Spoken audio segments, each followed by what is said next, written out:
Hey guys, it's Theo here again. I know my sounds like really grainy, but I guess we'll just have to work with it at the moment. And I guess, hi, it's Theo here again. I'll be talking about, I guess, an omnipresent element that seems to be consistent across most communities, and like this is an example, right? And lives are still getting destroyed by it. However, I don't think we should be painting racism as entirely evil. Yep, we're featuring this clown.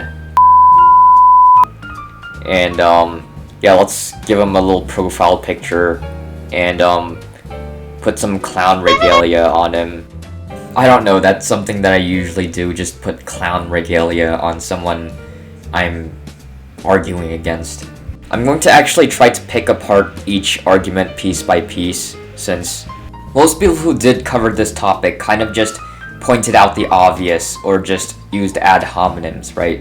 And I think it's a wasted opportunity.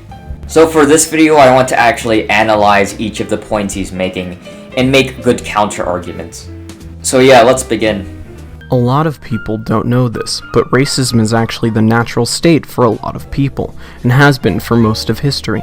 By forming exclusive groups, people are able to be amongst like-minded individuals, and the people infight significantly less.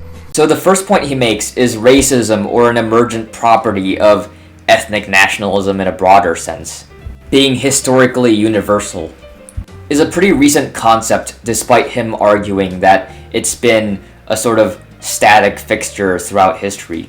For most of history, the primary identification that people associated with primarily revolved around religion or loyalty to some kind of dynasty.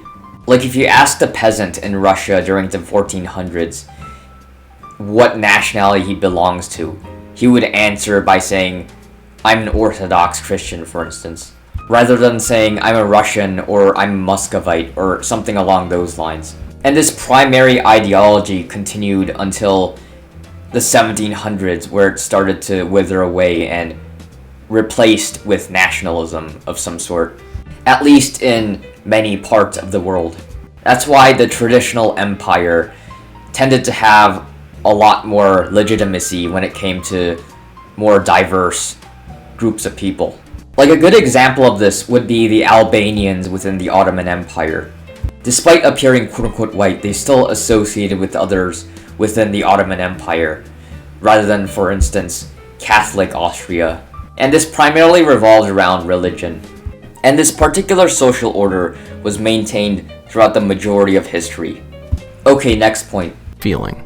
Segregation is an objective good in its utility because it leads to the formation of ethnostates, and ethnostates are historically proven to last longer than states that embrace polyethnicity. I mean, look at China. They have over 5,000 years of history because they are discriminatory and wary of other races, while also cooperating with their own. As such, the Chinese have been able to survive for as long as they have. China is an ethnostate, and referring to what I said earlier, an ethnostate with a racist population provides a sense of national pride and identity. Okay, so the clown argues that segregation was the primary glue that held societies together throughout the majority of history, and just ignoring the fact that race wasn't the determining factor of the continuity of a state. He gives the example of China being able to exist as long as it has, as a coherent entity, would be due to segregation. But I would argue it's the contrary. China was able to expand and maintain its cohesiveness through integration. You could sort of see this within the schools of thought within dynastic China, which is Taoism, Confucianism, and Buddhism. Despite Buddhism being an inherently foreign ideology, it still integrated itself with the other two ideas. In fact, this was done to such great effect that the three ideologies were almost indistinguishable. Their rituals were so similar that there were only a few minor differences between the three ideas. And this resulted in Sinicization, which is essentially the integration of foreign people and culture into the Chinese identity. You can sort of see this with the South Chinese, right? Despite looking Southeast Asian in appearance, they integrated with the Greater Chinese umbrella over a certain period of time. So no, cohesion isn't a result of segregation. Okay, next point. A side note, this is why Kurdistan should not be a real country.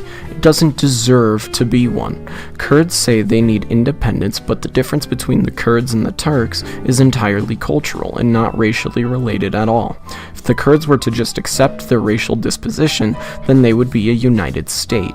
Living within an ethno-state creates an us versus them mentality, and it's been proven time and time again that having a defined, tangible enemy that is perceived to be pure evil unifies a people.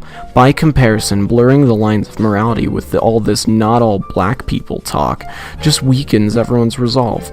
So first of all, animosity between different groups of people typically are rooted in historical conflicts. He gives these two examples of the Kurds in Turkey and black people in America, right? I would argue the two are very similar in its properties, despite him arguing that they're completely different, right? The conflict between the two ethnic groups within Turkey is a little complicated, so I'll abbreviate it, just for the sake of this argument. In the late Ottoman Empire, there was this conflict of ideas of what the Ottoman Empire should become in terms of its identity, right?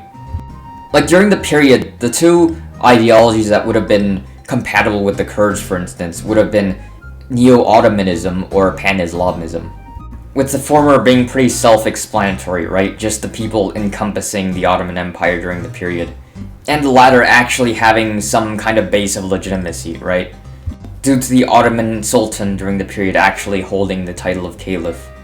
Though Turkish nationalists in particular won out over all the other ideologies, and during the Kemalist era, cultural assimilation was very heavy-handed.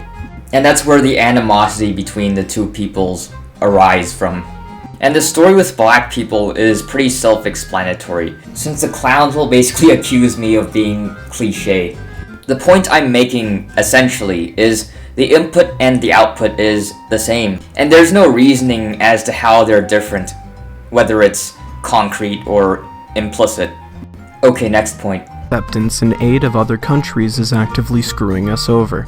I mean, Africa is leeching resources from the first world all because some liberal politician sees that their skin color is dark and takes pity on them, so they funnel food and water to them, instead of the hardworking men, women, and children in their own country. Shouldn't Africa be left to their own devices to figure it out for themselves? Similarly, despite appearances, the relationship between the metropole and peripheral provinces in a colonialist system still exists. Smaller, weaker countries, like most developing nations, don't really have the industrial capacity to compete with first world countries. For instance, a lot of smaller Latin American countries can't really practice, for instance, import substitution industrialization, or the development of an industrial economy through protectionism, since they don't have a limitless pool of manpower or infinite natural resources. So they can't really compete when trading with other countries. So they're stuck in this position where they can only compete by exporting primary resources, like agricultural and mineral products. And they're unable to get to the point where they can develop their industrial economy to the point where they can compete in foreign markets. And the same principle applies to African and Middle Eastern nations, and to some extent Eastern European countries. And with natural resources being a relatively static resource, it's a system where different groups of people can become very entrenched, which can lead to corruption. So yeah, maybe we should leave these countries alone, as the clown said. And yeah, this thing about exporting aid to these countries is basically virtue signaling. It doesn't actually solve the underlying problems that create these issues. So at this point, I've only covered half of the video, and we are already reaching the 10-minute mark, so if you guys like this, then I guess I could make a second iteration of this. I guess you could call it a series, I don't know. And if you got to this point, I guess I could congratulate you for being able to endure my autistic rambling. And again, if you want to talk to me, I'll have my Discord in the description below. And don't forget to like, comment, and if you want, subscribe.